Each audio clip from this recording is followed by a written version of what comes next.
భాస్కరాభరణకారుణి గుణశౌరి శ్రీకరుడు వాడే అవని సూనను సోకాన స్థిమితాన తానుండలేడే శరాఘాతమైనా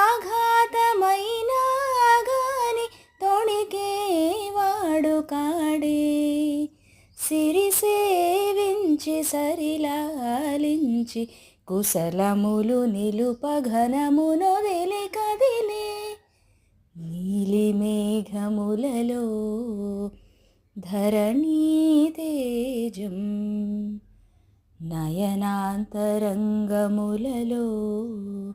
వనధీనాదం.